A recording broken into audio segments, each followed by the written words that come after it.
प्रिय विद्यार्थियों एवं सम्मानीय श्रोतागण, आज के व्याख्यान चर्चा में मेरी ओर से भी आप सभी को नमो नमः, नमस्कार, प्रणाम, स्वागतम। आज की व्याख्यान चर्चा में एमएससी सेमेस्टर 1 के समस्त विद्यार्थियों का हार्दिक अभिनंदन। प्रिय विद्यार्थियों, आज जिस विषय पर हम अपना व्याख्यान प्रस्तुत करने जा रहे हैं उसका शीर्षक है रासायनिक गतिकी से जुड़े हुए मूलभूत सिद्धांत एवं अभिक्रिया वेग को निर्धारित करने का टक्करों का सिद्धांत। पुनः आज जिस विषय पर हम अपना व्याख्यान प्रस्तुत करेंगे उसका शीर्षक है रासायनिक गतिकी के मूलभूत सिद्धांतों का विवेचन करना एवं अभिक्रिया वेग का निर्धारित करने वाले टक्करों का सिद्धांत के बारे में विश्लेषण करना। प्रिय विद्यार्थियों, आज का जो विश्लेषण, आज का जो हमारा व्याख्यान है उक्त एमएससी केमिस्ट्री सेमेस्टर प्रथम से लिया गया है। आज का जो व्याख्यान है, आज का जो विषय है वे प्रश्न पत्र तृतीय से भौतिक रसायन विषय से इकाई तृतीय से रासायनिक गतिकी के रूप में लिया गया है। आज के व्याख्यानों का जो शीर्षक है उसको दो भागों में उपार्जित किया गया है। पहला वाला है रासायनिक गतिकी के मूलभूत सिद्धांत एवं इसका द्वितीय वाला जो भाग है अभिक्रिया वेग को निर्धारित करने का टक्करों का सिद्धांत।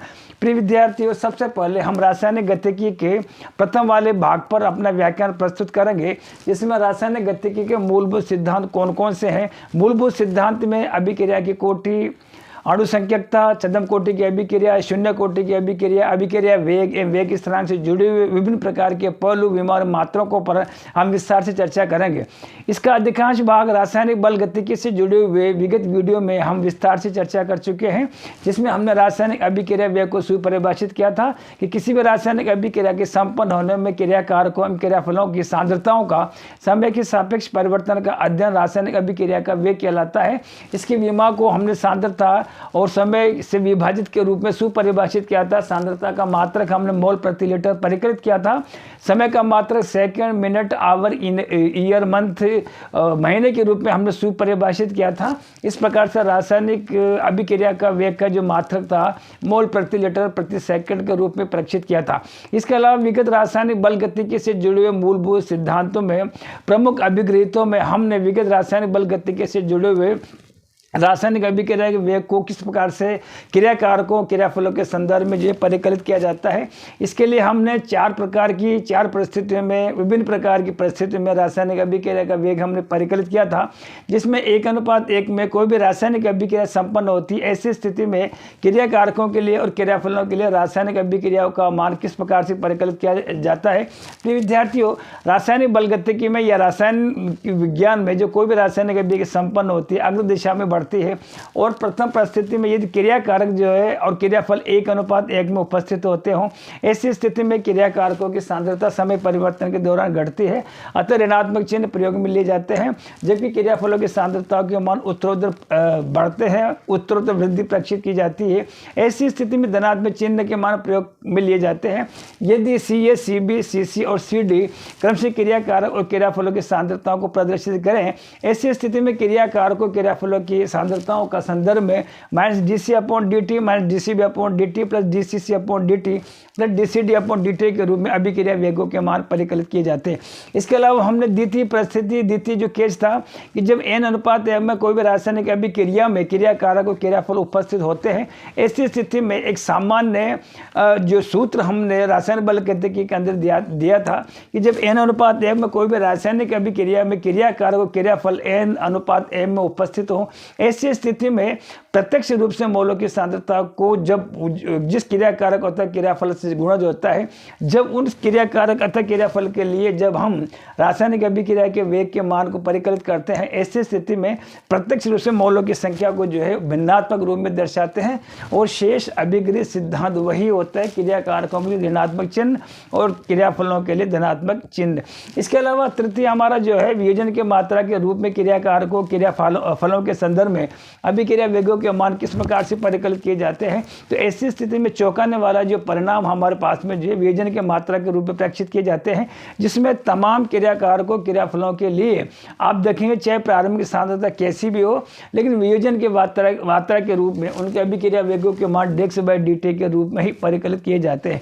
एक अन्य परिस्थिति जो थी कि अंश एक दाब के रूप में जो है अभिक्रिया वेग का मान, क्रिया कारकों, क्रियाफलों के मान किस प्रकार से परिकलित किए जाते हैं, प्रिय विद्यार्थियों, यदि कोई भी क्रिया कारक और क्रियाफल यदि ठोस अथवा द्रव अवस्था में उपस्थित हो, ऐसी स्थिति में उसकी सांद्रता को सक्रिय द्रव्यमान के रूप में अथवा मोल प्रति लीटर के रूप में सांद्रता के रूप में प्रदर्शित किया जाता है। तद अनुरूप जो है सक्रिय द्रव्यमान की सांद्रता के अनुसार ऋणात्मक रूप में क्रियाकारकों के लिए और धनात्मक रूप में क्रियाफलों के लिए इनके मान परिकलित किए जाते हैं।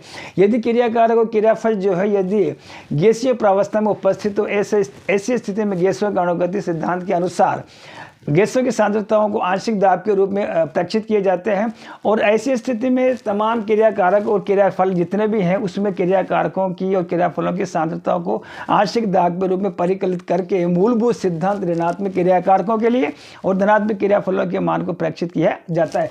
अब बारी आती है आज हमारे पास में अगला वाला जो मूलभूत सिद्धांत है, अभिक्रिया वेग को प्रदर्शित करने के पश्चात अभिक्रिया वेग जो है कितने प्रकार के होते हैं। प्रिय विद्यार्थियों, अभिक्रिया वेग जो है 4 प्रकार के होते हैं।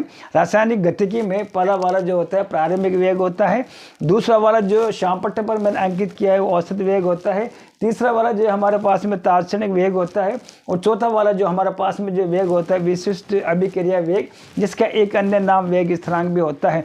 प्रिय विद्यार्थियों, पुनः संक्षिप्त में रासायनिक अभिक्रिया के वेग कितने प्रकार के होते हैं। प्राय विद्यार्थियों में जो भ्रम की स्थिति पैदा होती है कि रासायनिक अभिक्रिया के जो वेग कितने प्रकार के होते हैं, तो ऐसी स्थिति में उनका जवाब, उनका उत्तर जो होता है वो सीमित होता है, 1 या 2 तक ही सीमित होता है। जबकि मैं आपको सुस्पष्ट कर देना चाहता हूँ कि रासायनिक गतिकी में रासायनिक अभिक्रिया के कुछ 4 प्रकार होते हैं। पहला वाला हो जाएगा प्रारंभिक वेग, दूसरा वाला हो जाएगा औसत वेग, तीसरा वाला हो जाएगा तात्क्षणिक वेग और चौथा वाला हो जाएगा विशिष्ट अभिक्रिया वेग, जिसका एक अन्य नाम वेग स्थिरांक भी होता है।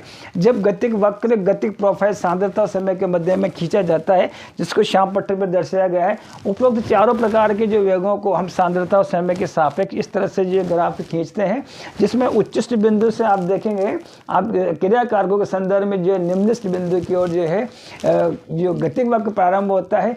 जबकि क्योंकि प्रारंभ में t बराबर 0 पर क्रिया कारकों की सांद्रता का मान उच्च होता है, इसके ठीक विपरीत जब जैसे रासायनिक अभिक्रिया प्रारंभ होती है ऐसी स्थिति में उत्पादों के लिए और क्रियाफलों के लिए सांद्रता के मान 0 प्रक्षित किए जाते हैं। रासायनिक अभिक्रिया की प्रगति के दौरान आप देखेंगे रासायनिक अभिक्रिया अग्र दिशा की ओर जैसे जैसे बढ़ती है, क्रिया फलों की सांद्रताओं में अथवा उत्पादों की सांद्रताओं में उत्तरोत्तर वृद्धि प्रक्षित की जाती है, धनात्मक चिन्ह के मान प्रयुक्त किए जाते हैं। इस प्रकार एक गतिक प्रोफाइल चित्र के आधार पर, आलेख के आधार पर इन समस्त 4 प्रकार के अभिक्रिया वेगों के मान हम परिकलित करते हैं। सबसे पहले मैंने लिखा है प्रारंभिक वेग। प्रारंभिक वेग क्या होता है और इसका मान किस तरह से परिकलित किया जाता है। प्राय विद्यार्थी के मस्तिष्क में एक भ्रम की स्थिति होती है, जो चाहेगी सूचना है प्रारंभिक वेग के बारे में जो उनको वर्णित करनी होती है, उसको वर्णित ना करके एक सीमित उनका जवाब होता है। तो सबसे पहले महत्वपूर्ण सूचना है कि प्रारंभिक वेग क्या होता है। प्रिय विद्यार्थी, हमारे पास में 3 तरह का समय होता है। t बराबर 0 शून्य समय कहलाता है, t बराबर t तात्क्षणिक समय कहलाता है और t बराबर t हाफ अर्धआयु काल कहलाता है। ऐसी स्थिति में जब t बराबर 0 शून्य समय के संगत प्रक्षित किया जाना वाला वेग जो है वो प्रारंभिक वेग कहलाता है। आप देखेंगे यहाँ पर t बराबर 0 है और इस t बराबर 0 के संगत जो रासायनिक अभिक्रिया का जो वेग होगा वो प्रारंभिक वेग कहलाएगा।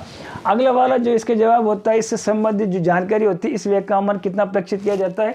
प्रिय विद्यार्थियों, चूंकि t बराबर 0 के संगत रासायनिक अभिक्रिया वेग के मूलभूत सिद्धांत के अनुसार रासायनिक अभिक्रिया वेग सांद्रता और समय से विभाजित होता है, तो t बराबर 0 के संगत जो रासायनिक अभिक्रिया सांद्रता का मान अत्यधिक होता है। ऐसी स्थिति में इस प्रारंभिक वेग का मान जो है अत्यधिक होगा। मैंने श्याम पट्टे पर भी लिखा हुआ है और इस अभिक्रिया के वेग को, प्रारंभिक वेग को आप देखेंगे बिंदु m पर जो इस पर से रखा के ढाल के द्वारा इसका मान परिकलित किया जाता है। इस प्रकार से तमाम जानकारी जो है t बराबर 0 के संगत प्रक्षित किया जाने वाला वेग प्रारंभिक वेग कहलाता है। इस वेग का मान उच्च होता है, अधिक होता है, क्योंकि सांद्रता का मान अधिक होता है और इस पर से रखा के ढाल के द्वारा गतिक प्रोफाइल के आधार पर जो है इसका मान बिंदु m की सहायता से इसका मान परिकलित किया जा सकता है। अब बारी आती है हमारे पास में दूसरा वाला जो है औसत वेग क्या होता है। प्रिय विद्यार्थी, क्रिया कारकों के संदर्भ में, रासायनिक क्रिया कारकों के संदर्भ में आप देखेंगे सांद्रता के मान घटते हैं तो ऐसी स्थिति में जो है ये अभिक्रिया वेग का मान जो है क्रिया कारकों के संदर्भ में -dc/dt के द्वारा प्रदर्शित किया जाएगा और क्रिया फलों के संदर्भ में इसका मान +dc/dt के द्वारा प्रदर्शित किया जाएगा। जब एवरेज वेलोसिटी का मान, एवरेज वेग का मान निकालेंगे, ऐसी स्थिति में दोनों चिन्हों को, धन को, ऋण को, प्लस को, माइनस को जब आप युग्मित करेंगे तो ऐसी स्थिति में हमारे पास में जो औसत वेग का मान परिकलित किया जाता है। आप देखेंगे अगला वाला हमारे पास में तीसरा वाला जो है तात्क्षणिक वेग। तात्क्षणिक वेग क्या होता है कि तमाम जितने भी प्रकार के वेग है, इस तमाम समस्त अभिक्रिया वेगों का मान जो है टक्करों के सिद्धांत में वहाँ पर अलग अलग प्रारूपों में अलग अलग तरीके से जो है इन अभिक्रिया वेगों के मान का वहाँ पर प्रदर्शित करे हुए हैं। ऐसी स्थिति में ये आवश्यक हो जाता है, जरूरी हो जाता है कि रासायनिक गतिकी में, रासायनिक बल गतिकी में समावेश सम्मिलित ये समस्त अभिक्रिया वेगों को किस प्रकार से चिन्हित किया जाए, किस प्रकार से जो है सुपरिभाषित किया जाए, उनका सूत्र क्या होता है। तो इसी क्रम में हमारे पास में तीसरा वाला जो है इस तात्क्षणिक वेग होता है। इस तात्क्षणिक वेग क्या होता है, प्रिय विद्यार्थियों, किसी भी एक विशिष्ट समय पर, किसी भी क्षण पर जो t बराबर t के t बराबर t समय के संगत जो है सुपरिभाषित किया जाने वाला, दर्शाया जाने वाला जो वेग होता है तात्क्षणिक वेग कहलाता है। श्याम पट्टे पर मैंने देखा है, आप देखेंगे यहाँ पर क्रिया कारकों की सांद्रता घटती है। तो ऐसी स्थिति में बिंदु n पर जो है -dc/dt का मान जो है तात्क्षणिक वेग के रूप में प्रदर्शित किया जाएगा। ठीक है, इसके ऊपरी जो है क्रियाफलों के लिए +dc/dt के रूप में इसका मान परिकलित किया जाएगा। अब आप देखेंगे किसी भी क्षण पर t बराबर t पर प्रदर्शित किया जाने वाला वेग जो है वो तात्क्षणिक वेग कहलाता है। मैंने श्याम पट्टे पे इसमें लिखा है, आप देखें किसी भी समय t बराबर t पर जो है इसका मान कितना होगा, इसको क्रिया कारकों, क्रियाफलों के संदर्भ में अलग अलग समय पर जो है इस तात्क्षणिक वेग का मान प्रदर्शित किया जाता है। और तदनुरूप आप देखेंगे इस बिंदु n पर, मैंने यहाँ पर लिखा है, इस बिंदु n पर, यहाँ पर n पर और o पर जो है श्याम पट्टे पर मैंने लिखा है जो गतिक प्रोफाइल आरेख है। इस गतिक प्रोफाइल आरेख पर n बिंदु और o बिंदु के संगत जो है दर्शाए जाने वाला जो वेग है ये तात्क्षणिक वेग कहलाता है। इस प्रकार से ये तीन तरफ हमारा पास में अभिक्रिया का वेग सुपरिभाषित होता है। अब बारी आती है हमारे पास में विशिष्ट अभिक्रिया वेग की, जिसका एक अन्य नाम जो होता है वेग स्थिरांक भी होता है। ये विशिष्ट अभिक्रिया वेग और इसका वेग स्थिरांक से क्या संबंध होता है, ये रासायनिक गतिकी में, रासायनिक बल गतिकी में इसका बहुत ही महत्वपूर्ण योगदान होता है। इस चौथा वाला जो विशिष्ट अभिक्रिया वेग या वेग स्थिरांक होता है, इसको सुपरिभाषित करने के लिए कोई भी हम एक सामान्य सरल स्टोइकियोमेट्रिक अभिक्रिया का हम चुनाव करते हैं, जिसको श्याम पट्टे पर मैंने लिखा है। ए के जो है ए मोल है, बी के जो बी मोल है, सी के सी मोल है। ये आपस में क्रिया करके जो क्रियाफल उत्पाद का निर्माण करते हैं। अब हमारे पास में यहाँ पर ये जो अभिक्रिया संपन्न हो रही है, इस अभिक्रिया को दर्शाते हैं। इस अभिक्रिया के मान को दर्शाने के उपरांत इसको समीकरण नंबर 2 के द्वारा प्रदर्शित किया गया है। और इस तमाम समस्त प्रारंभिक वेग, द्वितीय वेग, तात्क्षणिक वेग और विशिष्ट अभिक्रिया वेग, इन मानों को सुपरिभाषित करने के लिए 1:m वाले हमने एक सामान्य अभिक्रिया को जो है श्याम पट्टे पर अंकित किया था, जिसमें ए के 1 मोल है, बी का जो है 1 मोल है, आपस में क्रिया करके जो है सी और डी का निर्माण करते हैं। इसको हमने श्याम पट्टे पर 1 के द्वारा प्रदर्शित किया, द्वारा दर्शाया गया था।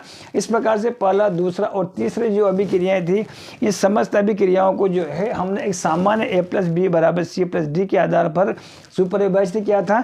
इन तीनों वेगों को जो हम सुपरिभाषित करते हैं, इनको चिन्हित करते हैं, इनकी पहचान बनाते हैं। ऐसी स्थिति में जो हमारे पास में दो प्रकार के समयों की t बराबर 0 और t बराबर t की महत्वपूर्ण उपयोगिता होती है।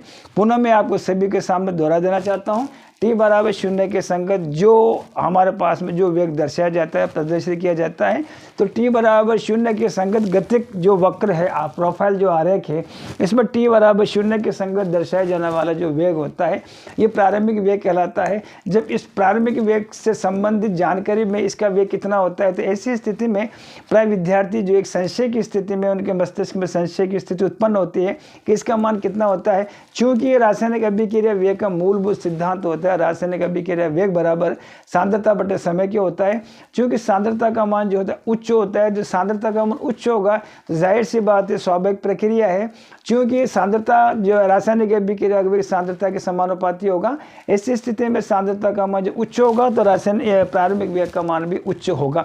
अब अगली बारी हमारे पास में है कि इस प्रारंभिक वेग का मान जो होता है इसका मान किस प्रकार से परिकलित किया जाता है। तो आप देखेंगे कोई भी जब इस प्रकार का जो प्रोफाइल होगा, गतिक वक्र से जुड़ा हुआ प्रोफाइल होगा, गतिज वक्र से जुड़े इस प्रोफाइल में आप देखेंगे इस पर से रेखा को खींचेंगे, तदनुरूप ढाल के माध्यम से जो है उसका जो है आप प्रारंभिक वेग का मान t बराबर 0 का मान जो है परिकलित करेंगे। इसके अलावा हमारे पास में दूसरा जो वेग होता है औसत वेग होता है। इस औसत वेग का मान प्राय अलग अलग गणित में इसको अलग अलग तरीके से सुपरिभाषित करते हैं, अलग अलग ढंग से कुछ इस तरह से परिभाषित करते हैं। तो कोई भी कण जो कोई भी वस्तु जो है आप देखेंगे अलग अलग वेग से संपन्न होती है, तो समस्त वेगों में कुल अणुओं की संख्या का जो भाग दिया जाता है उसको औसत वेग कहा जाता है। जबकि भौतिक रसायन में आप देखेंगे क्रियाकारकों क्रियाफलों के संदर्भ में उनका संयुक्त रूप से जो वेग जो परिकलित किया जाता है उसको जो है औसत वेग कहा जाता है। क्रियाकारकों के संबंध में -dc/dt और क्रियाफलों के संदर्भ में +dc/dt। इस प्रकार से हमारे पास में संयुक्त रूप से जो वेग आता है +-dc/dt जो है वो औसत वेग को के मान को दर्शाता है। अब बारी आती है हमारे पास में विशिष्ट अभिक्रिया वेग की। इसका एक अन्य नाम वेग स्थिरांक भी होता है। इस विशिष्ट अभिक्रिया वेग या वेग स्थिरांक का मान जो है रासायनिक बल गतिकी में, रासायनिक गतिकी में एक महत्वपूर्ण इसकी उपयोगिता होती है। इससे जुड़ी हुई महत्वपूर्ण जानकारी आने वाले विषय में हम कक्षा में लेकर के हाजिर होंगे। फिलहाल इतना ही। आप रखिए अपना ख्याल, मुझे दीजिए इजाजत। पुनः आप सभी को कोटि कोटि धन्यवाद और आभार।